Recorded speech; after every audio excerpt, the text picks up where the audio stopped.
White backgrounds are a staple in this industry if you want to be a pro photographer. You got to be able to deliver in camera for high volume work and just get it done and move on. I'm talking about headshots, corporate headshots, e-commerce, product, whatever it is, you've got to know how to do it. And I'm going to show you how to with a bunch of quick tips to look for, how to dial it in and get moving. Stick around, we got a lot to talk about.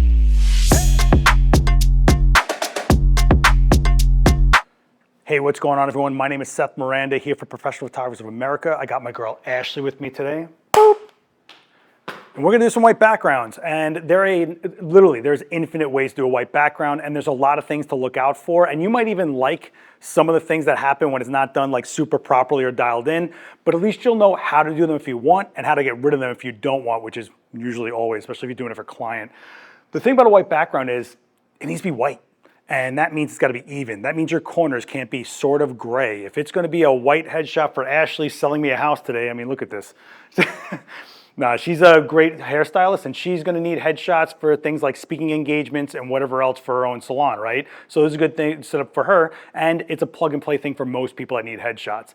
But let's get back to what we need out of this white background. Not only does it need to be white and even, it really shouldn't be affecting our subject so much, meaning causing overexposure, flare, fog, things like that. And like I said, you might like that look, but not really ideal when they're trying to purvey themselves as a professional in whatever field they're in. Most people will just point lights at a white background, rip them at full power and go, and sure, it'll be a white background, but it's definitely gonna have its issues for your subject. So why do we start out with that? I've got a pretty typical setup here. Now, this is totally up to you. Whatever lighting you want for your subject, however you want it to be flat, sculpty, whatever, this is on you for whatever style you want to give your subject. I'm giving just a single small softbox light to Ashley so that I can give her a little more dimension on her face, and then I'm gonna fill her in with this nice reflector. However, the one thing to consider here is whatever light's coming off that white wall is gonna be flying back at us, right? And if that's the case, it could bounce off your reflector. Or if you have a large softbox or a large umbrella or something that can reflect light back that has a lot of surface area, that white light flying back is gonna hit it, come back, and might overexpose once you put it all together. So keep that in mind. You might still need to tweak it, or at least be aware, look for those subtleties so that you can make those adjustments and not just go, I think that's right. We know better, and we're gonna prove that right now. So I have a B10X Plus in that small box. I got the reflector here, but what about that white background?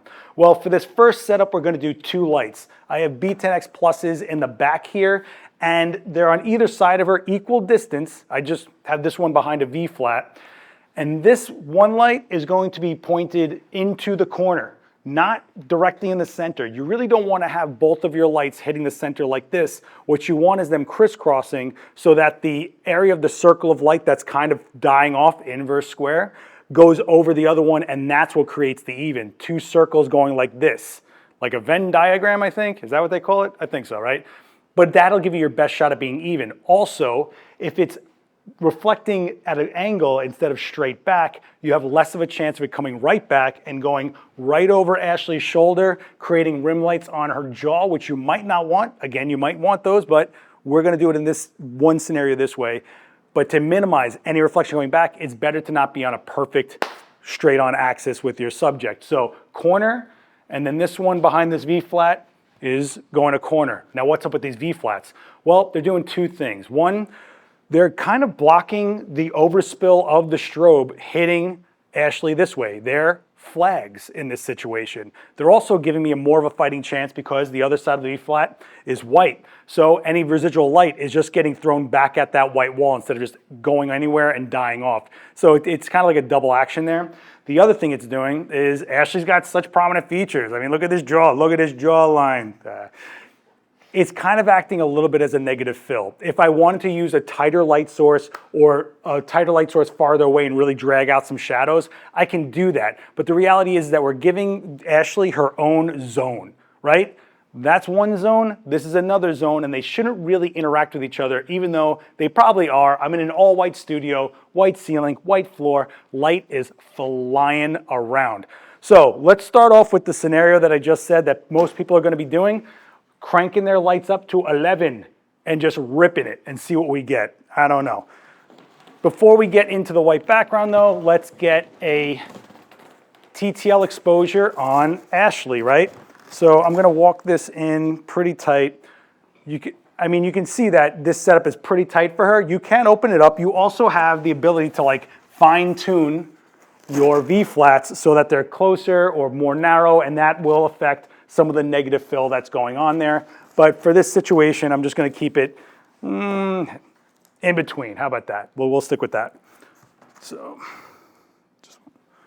okay. Now, background lights off, key light on. So let's go into our group A, go into TTL, turn off our background lights, and I'm gonna start out at ISO 100, 200th of a second, which is my fastest shutter speed before going to high-speed sync, and I'm gonna do ISO 100, nice clean look, right? So let's see what this looks like. Obviously, we're probably gonna get like a gray background, but she doesn't know that.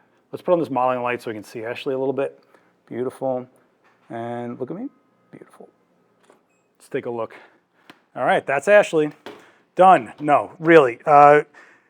We're trying to go for this white background now. It does look a little bit hot. I'm gonna go into TTL and dial it back just a little bit, maybe a half a stop or so. Take a look at her. All right, there we go. So you can see that we got dimensional light on Ashley, right? We got that jawline. We have some shape underneath the throat. In fact, if I take this away, you can really see what that key light's doing, where it's just a single light, no reflector, right? There we go, real deep shadows, dimensional lips. Her collarbones are really popping. But what if we don't want that, right? We put in the reflector. This is just options for Ashley to go, you know what, I really like the way that looks, let's go with that. All right, cool, we'll go with the bounce. Of course, she got drunk from that one. Let me take that shot. All right, one more real serious. We're gonna take a breath. And beautiful.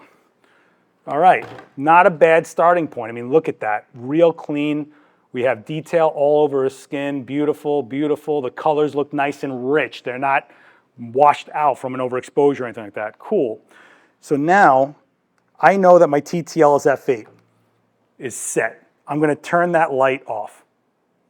I'm going to do what you guys wanna do and rip those background lights to death. Let's crank them. Oh yeah, that's to 11. This is without a key light even on. Whoa, nuclear. Cool, I think it's a cool shot, and it definitely can be worked into a cool shot, but this isn't the light that she's coming to me for a corporate headshot, right? So now if I were to put this all together, right? Key light plus this ripping backlight, what do I get? And we've got a pretty washed out Ashley. Remember, this is the colors we're looking for. Look at how much we're missing. I mean, even in her amazing eyes, we're missing all that depth, right? You might like this, and that's fine, but we're also missing detail in the hair. We don't even know where she starts and the background starts. I mean, there's a lot going on here as far as the zones not being there for definition on Ashley, and that white wall just being a white color block, right? So how do we fix this? Well, we already know our TTL on the front, F8. If you don't have a light meter, this is probably your best bet. I'm gonna take my camera and I'm gonna go behind Ashley. I'm gonna go into spot metering and I'm going to TTL without this light on. So group A, we're gonna shut you off. We're gonna go into C, which is my background lights, and put on TTL. I'm going to meter off of the back of Ashley's head. This is the thing a lot of people don't realize, that the back of the head is key for the exposure when doing a really dialed in white background. Let's take a look at this. You don't want to put your spot metering on like a dark jacket. You're gonna get overexposure, right? And you don't want to do it on something like super white either, because you're gonna get a little bit of underexposure. You wanna go for something with skin tone, maybe their hair, something like that. I go into TTL. I don't block the wall itself from the light hitting Ashley. And now I lock that in. Now I turn back on my A light, which we already TTL'd, right? Nothing's changed on my camera, F8 the whole way. This light has been set to TTL to power for F8. Now the back of Ashley's head has been set for an exposure of F8. But what about that back wall? Well, we pointed lights at it, right? It will absolutely be overexposed anyway from that F8. Let's take a look. And we've got a more defined Ashley, but it's a little washed. Why? Like I said, the light coming off of that back wall is flying back and probably hitting this reflector a little bit, but we can dial this in. How? I can just go into my A group, which is my key light, and I can take out, let's take out 3/4 of a stop. Let's see what happens here. And she's dialed in. But what about that white background? How do I know it's white? Well, when I look in the tether, you see these numbers up here? These right here, if they're 255 across the board, that's pure white. See, if I go over Ashley's eye, we get all these different numbers. That's not white. Even the white of Ashley's eye, not totally white. We go to this corner, 255. I go to this corner, 255, her shoulders, everything. And we're not losing any detail. In fact, the little hairs coming in front of her ear are still there, but we have enough overexposure that the flyaways coming off her ear are burned away. Super, super clean. No photoshopping out flyaways here, guys, unless they're in front of the face. You know what that's like. Awful. And you can dial this into taste. So you say, oh, I don't know, I want to give a little more light to her face or whatever. You can do that. You only took out 3/4 of a stop, and then you just keep working it. Twist this way for me. Beautiful. And, what happened there? So we'll go for it. Look at me. Turn this way. Shoulders this way. Yeah, beautiful. Tilt like this for me, and look at me. Beautiful. And you can see that we're just getting consistent white backgrounds, and she can do literally whatever she wants, like open her eyes maybe. And we're getting those shots. Ooh, you were blinky today, huh? Yeah, beautiful, beautiful. And if you want it, you've got this rim light happening on just edging out her jawline, just giving you a little pop on the cheek line, but it's not exploding, it's not flaring, it's not fogging. It's adding life to this amazing face, right? So that's with 2 lights. And let's just check our exposure, just for argument's sake. If I was doing F8 in the front of her, I'm gonna take my light meter out. Remember, we want F8 here, right? So I hit the light meter, take a reading, F8. Now I go to the back of Ashley's head, right? Take a light meter reading, F8. And I want to see what that wall's doing. We want basically F11 or higher because we want it overexposed. We're at F8, F11 to stop up, that would be great. Let's take a look. I take my meter to the wall, and we're actually at F16. So we even have room to move on that if we needed to, but we don't. However, if she was closer to the wall physically, we might need to break it down to F11, but at least F11 is overexposed and it's white, it'll be white. Makes sense for you guys? So in this case, I can handle F16. I've got enough distance. I've probably got 10 feet, more than that, probably 12, 13 feet, which gives me enough room and I can handle it F16. But if you're in a smaller confined space, maybe dialing it so that it's at F11, but always make sure that the exposure behind the head isn't exceeding the exposure in front of the face. If that's gonna happen, that's where you're getting fogging, that's where you're getting flare. Makes sense if you think about it. If we're shooting F8 here and we're getting F11, F16 here, well, that's some nuclear light hitting the back of her head, which means flare, which means burn away, which means all that kind of stuff. It makes more sense if you think about it. So now that we've got the idea of how to get the exposure down, how about some other setups where you don't have 2 lights or V flats? I got you covered. Let's go and switch over to single light background. All right, we just swapped out setups super quick, and I mean super quick. I just got rid of one of the other lights and took one light, put on a background stand. Yep, that's what these little stands are for. And I put it directly behind Ashley, right between her shoulder blades. Now, the key here is your distance.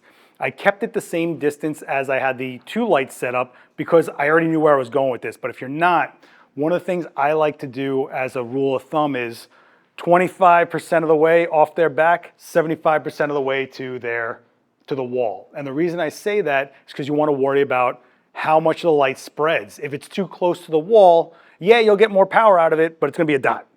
And if you put it all the way back to her, You might not have enough power at all to get the white background that you're looking for. So this isn't like a rule of thumb, it's more of a, hey, here's a good place to start.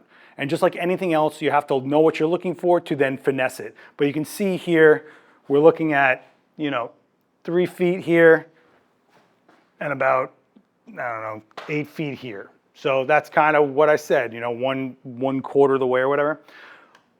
I'm not even going to adjust the power. We're just going to take a shot and see what happens. Do we think it's going to give us that white background? If we're pointing a light at a white background, it should give us white, right? Well, let's see what happens here. Let's take a look at you. No change to anything. Twist this way for me. Yeah, tilt like this. Yeah, beautiful, beautiful, beautiful. Right there, yep. All right, it looks pretty good, doesn't it? Let's check. Oh, wait a second. Those numbers aren't 255. 247, 250, 290. What happened? Okay, so let's check it, right? Remember that important exposure, the back of the head? Let's see what's happening on the back of Ashley's head. There's a whole party going on. No, if we want F8 here, right? Well, let's see what exposure we're getting back here. 5, 6. So we're losing light, right? Which means that it's not hitting, giving us all that exposure, because if it's hottest in the center, it's bleeding out towards the edges. Inverse square, it is going to die off as it gets to the edges. We're seeing that in these corners. So tailor it, right? Tweak it a little bit. We've got a stop and a half to mess around with in the back. We already know that we're a stop off. I'm going to add a stop to that back light. Let's see what we get. All right, we are at 255 in the corner, 255 in the corner, and it looks like it's 255 all over. It absolutely is reflecting more off of that board. We can see it affecting Ashley a little bit more than it normally would, right? We're seeing a little bit more of a washed look to her, but I got detail on all of Ashley's skin. I know she loves when I do this. But that means that we're not overexposed. But let's say that we feel that we are. Let's say that I'm feeling that I want to get a little more color saturation out of this shot. I can go into my key light. I already got my white light and that white background done, right? I can go into my key light and dial that down by like a half a stop, maybe a little more, and see what we get. See how much more the color comes in just by taking a little light out of that front light, which is fine.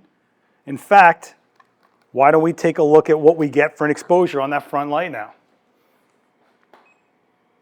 F8. Yay. All right. Backlight. F8. So we're in the pocket again. But we did this not by guessing, by knowing what's going on. We lost a stop of light behind Ashley. Well, that makes sense. A stop is half. We lost one of those lights. We're down half the light. We lose a stop. Oh my God, math. I know. It's crazy. This isn't a bunch of guessing, is it? Amazing. We had light hitting at a different angle. Instead of coming off the back of the wall like this, it was coming straight ripping at Ashley. So what does that mean? That reflector's reflecting. It's doing its job. But it was getting a lot more light than we were used to because of the angle of light reaching it. It wasn't about exposure at that point. But we took this shot. We got the stop of light back by adding power to that front light, and then we adjusted the front light till we felt it was more in line with the color saturation we were looking for, and then when we check it with the measuring tool, F8, F8, and we're good. Not bad, right? But I hear you. I hear you, sir, in the back. You're like, well, what if I don't have a white wall? I always have to do these corporate headshots in the back of a broom closet. I got it. I got it. You're not always going to have a wall to work with or have white paper you can travel around with. I got you. Let's use a single light background, but an active light. All right. Well, Ashley hasn't moved. That's a good model. All right. You'll get paid today. And the light hasn't moved because we haven't done anything to it. So instead of using our wall and then lighting the wall, if you don't have such a situation, you're on location, they're putting you into a weird room, whatever, you can use an actual light source as your background because we have been using a light source as our background. That back wall is a light source. It's a giant reflector. We've been shoving light at it and it's been ripping back at us. So in theory, if you needed to, you could use a large modifier. This is a 5-foot umbrella with a diffuser, which is what I'm going to use. And these are super easy to carry around with you. They're easy to get a large light source in an easy to carry around thing. And most of you probably have an umbrella, if not both an umbrella and diffuser. If you're not gonna use an umbrella, you could use things like an Octa. I would use 3-foot smallest. And if you're gonna use something smaller, remember longer lenses will help exaggerate that background to quote unquote compress against your subject to make them bigger. I'm not gonna get into that, but obviously the bigger you can go for the background, the better. And a 5-foot umbrella I find is like a nice sweet spot. Right away I can tell you if you're gonna put this umbrella on this light, it's gonna be pretty low. This background stand is maxed out. So had I thought ahead, I would use a different stand. So what am I gonna do now? Use a different stand. I got this Manfrotto nano stand, which is easy to travel around with, which I could have started with, right? Well, I'm gonna just transfer this light over to here, and we're gonna mount our umbrella. And what we need to do is, one, hide our light source behind Ashley. Obviously, we don't want it in the shot, right? And sometimes this can be challenging. I'm not saying this is an end-all solution for everything, but it's a pretty good one in a pinch, and it's a pretty good one if you need a pretty easy option with a 2-light setup specifically. Now, when I put this diffuser on, I've pretty much got what's happening from that wall reflecting at Ashley, just an active light source coming at Ashley, right? So now what we need to do is figure out what our distance is, which I would say kind of anything that you can make work. I know that sounds crazy, but you need the background to fill your frame, but you also need to have it work in the space you're working in. If part of the reason you have this is because you're working in a tight space, you're gonna be working with what you got, but at least you have full power control over this light wherever you put it. If it's closer than not, lower that power a little bit. If it's farther away, you can get away with more power, but this is kind of the advantage that you're fighting the disadvantage with. Does that make sense for you guys? So let's get this in here. I'm gonna start off with a good 3-4 feet away from Ashley. And I'm just going to, first of all, because we're in a studio, throw a sandbag on it because why not? Boom, yay, safety. All right, cool. So I'm taking a look at Ashley. It's directly behind her head. And keep in mind, I'm gonna be using longer focal length. It'll exaggerate a little bit. So now that we're basically starting over, what do? How do we make that a white background without making it blown out? We know this. TTL the back of her head. We haven't changed our setup. We know F8 is what we want here. We've achieved that. Let's go and shut this light off. Let's go to C, spot metering on Ashley's hair, on Ashley's skin tone, and let's make something happen here. Okay, we have TTL on that. I'm gonna take it out of TTL. I'm gonna go into my entire setup now. And here we go. Boom. There we go. 2 light, clean, straight together. Everything looks pretty good. Let's check those corners. It's a little gray, right? Well, let's check this out. Let's go into our light meter just to see how it went. Gonna light meter the back of Ashley's head, F8. Gonna meter the front, F8. So what happened here? Well, you have to watch if you're shooting into the corners of your modifier. If it's not filling evenly, then you're gonna have some grayer corners when you're shooting not dead center, which is what's happening here when I'm shooting a little bit up, getting towards the edge of the umbrella. So one thing I can do is I can actually push the umbrella out to get more fill on it. And then the other thing I can do is raise it slightly, but I'm not gonna go crazy because I gotta hide the light behind Ashley. So now we're gonna take that shot again with the remote in the camera. Pro tip, remote in the camera. And let's take this look. All right, let's take a look at the corners, 255, but she's looking a little washed out for me because I'm hypersensitive to that. In fact, you can even see her earrings kind of starting to blow out. Look at that, burning away the hair. Things are, details are going away. So what can I do here? Well, I can take a little bit of bite out of that light. I can go into my C group, which is my background, and take out not even a half stop. I can also go into my A group and take out not even a half stop. And now let's see what we get. If we're really being meticulous, we're really dialing this in. And now look, way more saturated color. Her skin tone looks great, and everything looks 255, 255. So not bad. You could keep playing with this and figuring it out. If you have more room, obviously, you have a lot more to play with. I mean, you could, if you had the room, you can back it up even more, raise the power of the light, or keep in mind, the closer it gets to your subject, the more it's going to affect them, right? So if you don't have a lot of room, you are going to see some of that light wrap around. And if you have a reflector here, it's absolutely hitting that reflector, but that's also a nature of that type of setup. Just be aware of that and make your adjustments accordingly. Or maybe even, I don't know, let's see what happens when we take out this reflector, see what happens. I don't know, we already got a shot, let's do it. Well, now this is all.